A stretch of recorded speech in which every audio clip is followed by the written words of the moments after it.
Hello everyone, this is Kanishka. Welcome back to my channel. आज के video में हम डिस्कस करेंगे एब्सोल्यूट इनकम हाइपोथेसिस।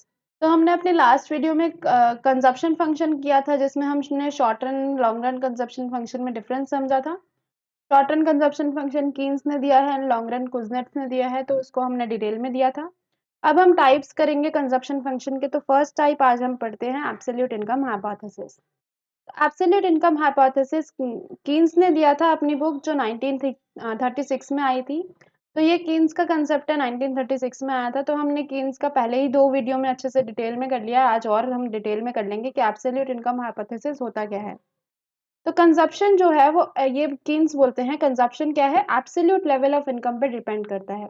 हमारी एब्सोल्यूट लेवल ऑफ इनकम क्या है, यहाँ पे एब्सोल्यूट का मतलब है करंट। तो करंट इनकम पे ही डिपेंड करता है हमारा कंजप्शन।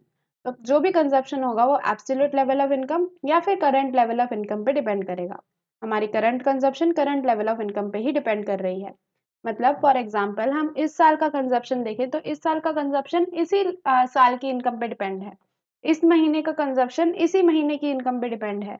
एंड जो आज का कंजप्शन है वो आज की इनकम पे ही डिपेंडेंट है। ये बोलते हैं कीन्स कि हम पास्ट एंड फ्यूचर बेसिस यहाँ पे लेके नहीं चलते। तो यहाँ पे ये इंटरटेम्पोरल डिसीजन मेकिंग नहीं हुई इकोनॉमिक्स के केस में। यहाँ पे कीन्स कंसीडर करते हैं सिर्फ शॉर्ट रन कंजप्शन फंक्शन, जो हम अपनी लास्ट वीडियो में भी डिस्कस कर चुके हैं कि short run consumption function Keynes discuss करते हैं।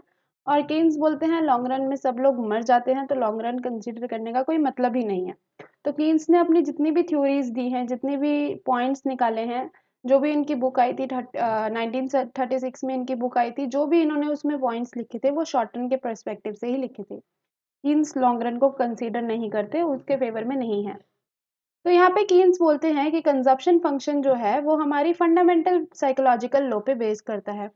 फंडामेंटल साइकोलॉजिकल लॉ के 3 पॉइंट्स होते हैं, हमने अपनी लास्ट वीडियो में डिस्कस किए थे। तो यहाँ पे कीन्स बोलते हैं कि फंडामेंटल साइकोलॉजिकल लॉ पे ही बेस है जो हमारा कंजप्शन पैटर्न होता है करंट इनकम के हिसाब से। तो बेसिकली कीन्स बोलते हैं कि जो भी हमारी इनकम में इंक्रीज होता है, इनकम के इंक्रीज होने से कंजप्शन भी इंक्रीज होता है। पर जो इनकम का इंक्रीज है वो ज्यादा होता है एंड कंजप्शन का इंक्रीज कम होता है। तो चेंज इन इनकम ज्यादा रहेगा यहाँ पे चेंज इन कंजप्शन से। डायग्राम में भी हम देख सकते हैं। अगर हम इस लेवल को देखें कंजप्शन पे, अगर हम इस पॉइंट से इस पॉइंट पे जा रहे हैं, मतलब अपना इनकम इंक्रीज हो रही है इतने लेवल से, तो यहाँ से यहाँ तक इनकम इंक्रीज हुई एंड इससे हमारे जो पॉइंट्स निकले वो कंजप्शन का बहुत कम पार्ट इंक्रीज हुआ है, क्योंकि ये प्रोपोर्शनल नहीं है, नॉन प्रोपोर्शनल रिलेशनशिप दिखाता है इनकम एंड कंजप्शन के बीच में। तो यहाँ पे कीन्स बोलते हैं ये लीनियर कंजप्शन फंक्शन है। लीनियर कैसे है, क्योंकि यहाँ पे स्ट्रेट लाइन आ रही है। एंड कीन्स बोलते हैं consumption is a function of income, और इसकी इक्वेशन दी है c is equals to a plus B Y. तो a यहाँ पे ऑटोनोमस कंजप्शन हो गया, इस लेवल का कंजप्शन जो हमारी इनकम 0 है तब भी हम कुछ कंज्यूम कर रहे हैं। एंड बी वाई हो गया हम इनकम का कितना पार्ट कंज्यूम कर रहे हैं, एमपीसी बताता है b को। लास्ट वीडियो में हम डिस्कस कर चुके हैं। अब यहाँ पे current consumption is a function of current income, यही है एब्सोल्यूट इनकम का मतलब। एब्सोल्यूट इनकम मतलब करंट इनकम ही होता है। तो यहाँ पे कीन्स बोलते हैं कि जो भी हमारा करंट कंजप्शन लेवल है वो हमारी करंट इनकम पे ही डिपेंडेंट है। आगे चलते हैं। तो कंजप्शन फंक्शन कीन्स बोलते हैं लीनियर होता है एंड नॉन प्रोपोर्शनल होता है। लीनियर कैसे होता है, क्योंकि यहाँ पे सिर्फ स्ट्रेट लाइन आ रही है, यहाँ पे कोई कर्व नहीं बन रहा, स्ट्रेट लाइन बन रही है। एंड नॉन प्रोपोर्शन कैसे है कि यहाँ पे जो इनकम का इंक्रीज है वो बहुत ज्यादा है एंड कंजप्शन का इंक्रीज बहुत कम है, तो यहाँ पे इक्वल इंक्रीज नहीं आ रहा, तो ये नॉन प्रोपोर्शनल हो गया। एंड रिवर्सिबल है। अब कीन्स यहाँ पे कंसेप्ट देते हैं कि रिवर्सिबल है, मतलब इनकम के बढ़ने से कंजप्शन भी बढ़ेगा एंड इनकम के कम होने से कंजप्शन कम भी हो जाएगा, तो ये रिवर्सिबल है। अब यही अगले वाला जब हम पढ़ेंगे कि रिलेटिव इनकम हाइपोथेसिस में क्या बोला है डूजनबेरी ने, तो वहाँ पे इरिवर्सिबल हो जाता है ये। तो आगे आने वाली वीडियोस में हम वो भी डिस्कस करेंगे। तो यहाँ पे 3 पॉइंट्स दिए हैं, केन्स के 3 पॉइंट्स हम पढ़ते हैं यहाँ पे कि लीनियर कंजप्शन फंक्शन होता है, लीनियर मतलब स्ट्रेट लाइन होता है। नॉन प्रोपोर्शनल होता है, नॉन प्रोपोर्शनल मतलब जितना हम वाई में इंक्रीज कर रहे हैं वो बहुत ज्यादा है एंड जो हमारा कंजप्शन इंक्रीज हो रहा है वो बहुत कम हो रहा है। तो चेंज इन इनकम बहुत ज़्यादा है चेंज इन कंजप्शन से, वो हम डायग्राम में भी देख चुके हैं कि यहाँ पे चेंज इन इनकम बहुत ज़्यादा है, चेंज इन कंजप्शन बहुत कम है। एंड ये रिवर्सिबल होता है। रिवर्सिबल मतलब अगर इनकम कम होती है तो हम कंजप्शन को भी कम कर देंगे। तो इन्होंने सीधा सिंपल यही बोला है कि current consumption is a function of current income, हमारा जो कंजप्शन है वो करंट इनकम पे ही बेस करता है।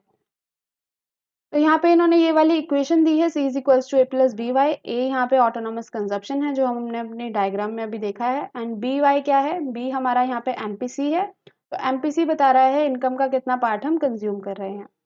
यहाँ पे एपीसी का फॉर्मूला हो गया C अपॉन में वाई। एपीसी हमारा पर यूनिट के बेसिस पे निकलता है एंड एमपीसी हमारा चेंज के बेसिस पे निकलता है। तो यहाँ पे ट्रायंगल डिनोट कर रहा है चेंज को। तो change in consumption upon change in income, income में चेंज होने से कितना चेंज आया हमारे कंजप्शन में वो एमपीसी बताएगा, एंड इनकम के चेंज होने से कंजप्शन लेवल में कितना चेंज आया वो एपीसी बताएगा। पर यहाँ पे एपीसी पर यूनिट का बताता है एंड एमपीसी सिर्फ चेंज का बताता है कि हमारे इनकम में चेंज कितना हुआ है, उससे हमारी कंजप्शन कितनी चेंज हो रही है। हम एपीसी एमपीसी बहुत डिटेल में डायग्रामेटिक फॉर्म में, टेबुलर फॉर्म में देख चुके हैं पहले ही वीडियोस में। अब यहाँ पे कीन्स बोलते हैं कि शॉर्ट रन कंजप्शन फंक्शन हमने लिया है, तो शॉर्ट रन में जो एमपीसी होगा, जो हमने बी पार्ट लिया है ये इक्वेशन में ए प्लस बी वाई में, यहाँ पे बी लिया है एमपीसी। तो ये जो एमपीसी है वो 0 to 1 के बीच में लाई करेगा। इसकी जो वैल्यू होगी वो 0 to 1 के बीच में होगी, एंड जो भी इसकी वैल्यू होगी 0 to 1 के बीच में, चाहे 0.1 हो सकती है, 0.2 हो सकती है, वो हर लेवल पे कांस्टेंट रहेगी। तो एमपीसी यहाँ पे कांस्टेंट रहेगा। मैं फिर यहाँ पे ये बोलूँगी कि हमने बिल्कुल अच्छे से टैबुलर फॉर्म में डाटा लेके हमने पिछली वीडियोस में डिस्कस कर चुके हैं ये, कि एमपीसी कांस्टेंट कैसे रहेगा कीन्स के केस में। अब यहाँ पे ये बोलते हैं कि एपीसी ग्रेटर रहेगा एमपीसी से, हमने लास्ट वीडियो में भी डिस्कस किया था कि एपीसी ग्रेटर कैसे रहेगा एमपीसी से, कि एपीसी यहाँ पे इंक्लूड कर रहा है ऑटोनॉमस कंजप्शन भी। अब यहाँ पे एपीसी है तो एपीसी में ऑटोनॉमस कंजप्शन भी इंक्लूड है। तो ऑटोनॉमस कंजप्शन हम कर रहे हैं लेवल इनकम जब हमारा 0 है तब भी, एंड बी वाई बता रहा है इनकम का कितना पार्ट कंज्यूम कर रहे हैं। तो यहाँ पे इनकम आ गई एंड लेवल ऑफ कंजप्शन भी इनके इसमें इंक्लूड हो गया जो ऑटोनॉमस कंजप्शन लेवल है। तो यहाँ पे एपीसी ग्रेटर रहेगा एमपीसी से, एंड यहाँ पे ये बोलते हैं इनकम बढ़ने से एपीसी भी कम होता है एंड एमपीसी भी कम होता है। पर यहाँ पे अगर हम डायग्राम के फॉर्म में देखें या फिर कीन्स का कंसेप्ट देखें शॉर्ट रन के केस में, तो ये बोलते हैं एमपीसी कांस्टेंट ही रहता है। पर यहाँ पे इनकम के इंक्रीज होने से फिर रिलेशनशिप इन्होंने दिखा दिया कि एपीसी भी कम होता है एंड एमपीसी भी कम होता है। अब अकॉर्डिंग टू कीन्स यहाँ पे क्या है कि इनकम के बढ़ने से एपीसी कम होगा पर एमपीसी कांस्टेंट रहेगा। अब हमने यहाँ पे देखा कि शॉर्ट रन के केस में तो ऐसा हो सकता है कि एपीसी इनकम के बढ़ने से एपीसी भी कम हो एमपीसी भी कम हो, पर कीन्स ने अपने थ्योरी में लेके चले हैं, कीन्स लेके चले हैं कि क्या एमपीसी जो है वो जो भी पॉइंट आएगा एमपीसी का 0 to 1 के बीच में वो कांस्टेंट रहेगा हर लेवल पे। तो यहाँ पे एमपीसी कांस्टेंट हो गया। एंड यहाँ पे दो इक्वेशन है, ये बहुत सिंपल इक्वेशंस हैं कि एपीसी एमपीएस एमपीसी एमपीएस ये अगर हम प्लस करते हैं तो ये 1 के इक्वल आता है, एंड एपीसी प्लस एपीएस अगर हम प्लस करते हैं तो भी ये 1 के इक्वल आता है। एमपीसी बता रहा है propensity to consume, marginal propensity to consume, and S वाला बता रहा है मार्जिनल प्रोपेंसिटी टू सेव। ऐसे ही average propensity to consume and average propensity to save, अगर हम इनका टोटल करते हैं, इनको प्लस करते हैं तो इक्वल टू 1 आएंगे ये। तो यही था कीन्स का कंसेप्ट। आई होप आपको अच्छे से क्लियर हुआ हो। Thank you so much for watching. अब हम मिलते हैं नेक्स्ट वीडियो में जहाँ पे हम पढ़ेंगे रिलेटिव इनकम हाइपोथेसिस के बारे में। तो कंजप्शन फंक्शन के जितने भी टाइप्स हैं एक एक वीडियो में हम क्लियर करते चलेंगे। Thank you so much for watching. I will see you in my next video.